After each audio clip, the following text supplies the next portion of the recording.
जनता का विधायक कौन बनने वाला है, सोनीपत में हम पहुंच गए हैं जनता की राय लेने के लिए फाजिलपुर गांव में, जहां पर एक चौपाल लगा हुआ है, काफी लोग यहां पर बैठे हुए हैं। सबसे पहले हम बात करेंगे, आपका शुभ नाम? श्रीनिवास। सर, क्या लगता है आपको किसकी सरकार आने वाली है, निखिल मदान या सुरेंद्र पवार?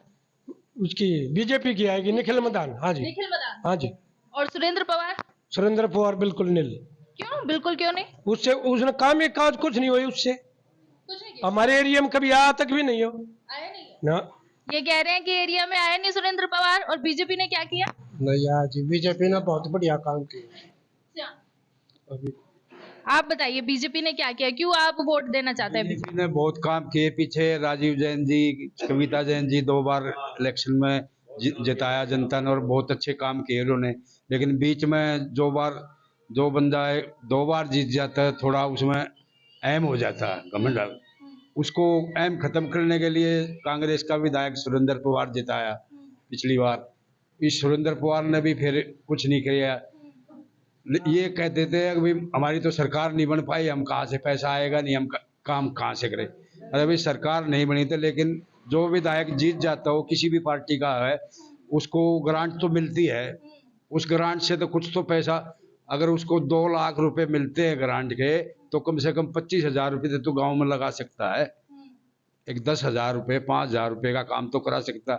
करोड़ों रुपए में इनको ग्रांट मिलती है, सरकार आए या न आए। लेकिन उसका बहाना बना देते हैं कि हमारी सरकार ऊपर सरकार नहीं है। इस करके आप क्या कहेंगे ताऊ जी, क्या नाम है आपका? भीम सिंह भारद्वाज। भीम सिंह जी, तो कैसा आपको क्या लगता है कि निखिल मदान क्यों आना चाहिए? देखिए, बढ़िया आदमी है, बहुत अच्छा है बढ़िया। और कर्मठ और काम करने वाला नया लड़का। आपको कैसे पता कि कर्मठ है? अभी तो वो आए भी नहीं है। वो पहले चेयरमैन भी रह गया, काम करके गया। वो काम करके गए। सेक्टर 12 में हमारे गांव में हो गया। सहन हो जब काम हो गए, उसी के सहन होते थे, नाम दूसरे का। अच्छा। वो सहन करता तभी तो हमारे गांव में लग गया।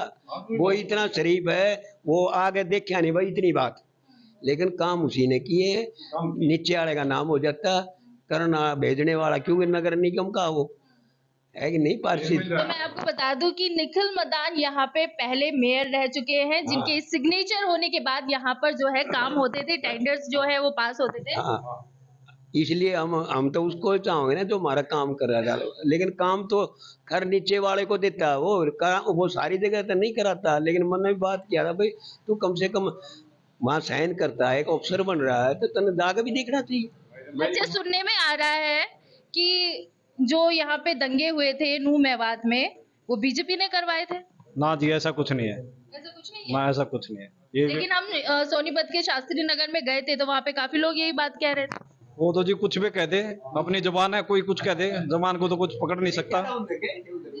उन्होंने देखा था वहां जाके, देखो घर में तो सब चूल्हे पीछे बात करते हैं, किसी ने जाके देखा था उन्हें।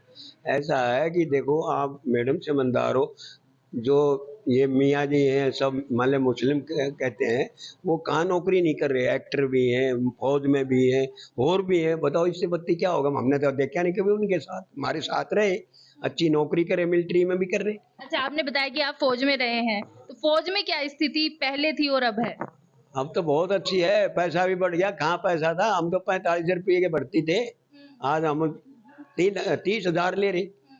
और मोदी ने तो हमारा ही बहुत कुछ बढ़ा दिया ना, क्या मिलेगा बताओ? 8-7। अच्छा, हम हरियाणा की बात करें, हमारे साथ युवा भी जुड़ा है एक, आपका नाम? रोहित। रोहित। तो रोहित जी, हमने सुना है, मतलब हमने काफी बार देखा भी है कि हरियाणा से फौज के कई सैनिक, स्पोर्ट्स के कई सैनिक, कई ओलंपिक यहाँ पे हरियाणा में आए हैं जीत के, गोल्ड मेडल, सिल्वर। तो यहाँ पे क्या स्थिति है युवाओं की? कहा जाता है कि बेरोजगारी बहुत फैल गई है, लेकिन फिर ये टैलेंट कहाँ से निकलता है? बेरोजगारी कोई नहीं है जी। बेरोजगारी सिर्फ उन्हीं के लिए जो कोई काम करना नहीं चाहते, वरना सरकार ने इतनी स्कीमें चला रखी हैं कि अगर चाहे तो हर एक बच्चे को अच्छी नौकरी मिल सकती है। लेकिन सबको क्या है कि काम करना नहीं है, सब ये चाहते हैं घर बैठे अगर पैसा मिल जाए तो उससे बेटर कुछ है नहीं। लेकिन घर बैठे पैसे कैसे मिलेगा? वो नहीं मिलता ना, तभी तो बेरोजगारी बढ़ रही है मैडम। हर बच्चे की सोच सिर्फ ये है आज के टाइम पे। अगर आप स्केल की बात करो तो जो ये कह रहे थे कि पीछे सुनने में आया था कि भाई सरकार ने कुछ नहीं किया, जो फोगाट के साथ हुआ वो गलत हुआ, तो आप बताओ अंतरराष्ट्रीय स्तर का खेल है, उसमें मोदी सरकार क्या कर सकती है? अच्छा, विनेश फोगाट की आपने बात की है, तो सुनने में आया है कि विनेश फोगाट जब हार गई थी तो बीजेपी बहुत जश्न मना रही थी, ऐसा कुछ हुआ था? ये बिल्कुल अफवाह है जी। बल्कि मोदी जी ने अपने एंड पे उनके लिए जितना काम करने की कोशिश की, वो उन्होंने अपने पूरा जोर लगाया कि उसको फाइनल ट्रायल के लिए फाइनल मैच में जगह दी जाए, बट अंतरराष्ट्रीय स्तर के रूल थे जो बदल नहीं पाए। और रही बात जो एक अभी क्वेश्चन उठा था कि भाई विधायक जी ने क्या किया और मेयर जी ने क्या किया, तो मैं बता दूं, ऊपर सरकार बीजेपी की थी और पहले निखिल मदान जी भी कांग्रेस में थे। निखिल मदान जी ने मेयर बनते ही सोनीपत शहर के लिए 200 करोड़ के टेंडर आगे भेजे खट्टर जी के पास, जिसमें से 120 करोड़ के टेंडर उन्होंने पास भी करवाए, पूरे शहर का विकास करवाया है।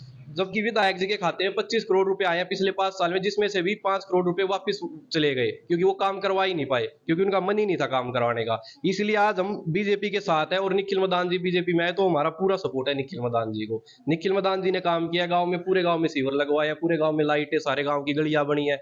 अगर कोई ये कह दे कि भाई पहले क्या होता था, आपको काम कराना, विधायक के चक्कर काटते रहो, उसकी कोठी पे जाओ, उसके बंगले पे जाओ, उसके ऑफिस में जाओ, निखिल मदान जी का ऐसा व्यवहार है। खुद मैंने सामाजिक 5-7 काम करवाए हैं, फोन करो, व्हाट्सएप करो, उसी पे काम हो जाता है। दोबारा आपको जाने की जरूरत नहीं है, सामने से खुद फोन आ जाता है। क्या करते हैं आप? मेरा ट्रांसपोर्ट का काम है, गाड़िया का काम है मेरा। आपको बात बताऊं, और जैसे कि बूढ़ा कश्मीर में इलेक्शन है ना, जो ये पप्पू जाके कह रहा है कि मैं तुम्हारे को धारा 370 वापस ला दूंगा, तो मैंने सूते हुए ना भी दुश्मन दिखे है यो जो शाम ही खड़ा होना, तो मैं इसका थप्पड़ मार के न्यू कहूं, अगर धारा 370 की कैसे कह दी इतने मैं वापस ला दूंगा। रही बात आप हिंदू मुसलमान की कह रहे हो, हिंदुआ के एक बालक 2 बालक हो सारंगा उस पर लगा दे कि ना यो इंजीनियर बनाऊंगा ना यो बनाऊंगा, वो बेरना फिर के बने है। इनके द्वारा 15-16 हो है, किसी ने डेंटर का छोड़ दे, किसी ने पेंटर का छोड़ दे, किसी ने चोरी में छोड़ दे, किसी ने डकैती में छोड़ दे, 1-2 मर जाए उनका कोई फर्क नहीं पड़ता। तो इसलिए बीजेपी का आदमी है ना, जितनी भी बीजेपी की वोट है, चुपचाप वोट मिलेंगी और शांति के आदमी मिलेंगे, पढ़े लिखे मिलेंगे। एक मेरी बेटी के पास आई थी कल, मेरे को कहती है अंकल एक बारी कांग्रेस की सरकार आ जाना, मेरे चाचा का छोरा भी लाग जा, हम दोनों बाण हम लाग जा। मगर बेटी जी लागा पढ़ लो, आवे को ना सरकार। तो इसमें काबिलियत, जिसके अंदर बालक के अंदर काबिलियत है, मैंने तो 10 बालक लागे दिखे हैं, 10 के 10 न्यू के हैं। अगर मेरा 1 रुपया नहीं लग गया, चलो उन 10 में 4 झूठ बोलते होंगे, भाई दे भी दिए होंगे, और 10 के 10 झूठ बोलेंगे। तो देखो 5 साल में एक गांव भी नहीं सुधरता, सरपंच से पूरे देश को कैसे सुधारा एकदम से मोदी सरकार। जो कि ये मारे वर्ग जो इसका सीधा काम हुआ ना जो करे, ये रोग सज ही को ना लकड़े, बहुत बारी लकड़ेगा, जब हम भी सुधरेंगे ना जब लकड़ेगा। तो हमने तो इस बढ़िया सरकार मदद और आसाम तय की बंगाल तय की देखूं, इस सरकार में तो गुंडागर्दी कम हुई है। यार तो खरीद हमारे माँ बाप ने दादा नहीं बेरा होगा, पर मैं ऑल इंडिया लेवल पर देखता हूं जो सरकार बीजेपी है, ये भगवान के रूप में आया है मोदी, बहुत ही अच्छी सरकार है। और मैं तो को भाई देखो, अगर अच्छा भाई हमारा मुसलमान है तो भाई है हमारा, अगर जो नालायक है तो हमारा दुश्मन है। तो आपको बात बताऊं, हमारे को तो अच्छा, आपने बोला कि जो मोदी है वो भगवान का रूप है, हाँ। तो राहुल गांधी कौन है? राहुल गांधी मैंने राक्षस दिख रहा है, जो धारा 370 वापस लेने की कह रहा है उनको, उन गुंडा को, जो हमारे को पत्थर मार रहे हैं। मेरा ड्राइवर 2 दिन में उठाया वहां से, और जो मैं गया गाड़ी खुद मैं लेकर आया हूँ, वो मेरे लिए तो दुश्मन है फिलहाल, जो धारा 370 उनको कह रहा है वापस दूंगा। ठीक है, हमारे से प्यार नहीं करते, कश्मीर वाले पत्थर मारते तो उनको जगह वापस करने की कह रहा है, वो दुश्मन है मेरे लिए, ये भगवान है हमारे लिए। आप क्या कहेंगे? इनके लिए तो मोदी जी भगवान है और राहुल गांधी दुश्मन है, आपके लिए क्या है? मैं मैडम सरकार के बारे में कुछ नहीं बोलूंगा, लेकिन निखिल भाई के बारे में जरूर बोलूंगा मैं। जी। हमारा काम है ट्रांसपोर्ट का, ठीक है, पब्लिक डीलिंग होती है वहाँ पे, पब्लिक में रहते हैं हम। लेकिन मानस के जो उसमें दिमाग में बैठा हुआ है, जो निखिल भाई काम करते हैं, बोला भाई ऐसा करते नहीं, और वाकई में निखिल भाई काम करते हैं और जो कहते हैं वो करते हैं। ठीक है, इसलिए हमारे को निखिल भाई बहुत अच्छा लगता है, इसीलिए हम बीजेपी की वोट देंगे। अच्छा, तो इनका कहना है कि निखिल जी को जो कहा जाता है वो काम करते हैं, आप क्या कहेंगे? बढ़िया काम कर रहे हैं निखिल। आप क्या कहेंगे? ये कह रहे बढ़िया काम करी है जी। बढ़िया काम। हाँ खूब। जैसे 1-2 गिनवा दीजिए। 1-2 गिनवा दीजिए। सब कुछ काम है, 1-2 क्या करूँ, सारा काम मोदी सरकार बढ़िया काम करी है, सारा काम बढ़िया। बिल्कुल। तो यहाँ पर इन लोगों का कहना है कि जो मोदी सरकार है और जो निखिल मदान है, जो बीजेपी के कैंडिडेट है, वो अच्छा काम किया है। उन्होंने जब वो मेयर थे तब भी अच्छा काम किया था और आगे भी अच्छा काम करेंगे। मीनाक्षी श्रीयान, सुदर्शन न्यूज, सोनी।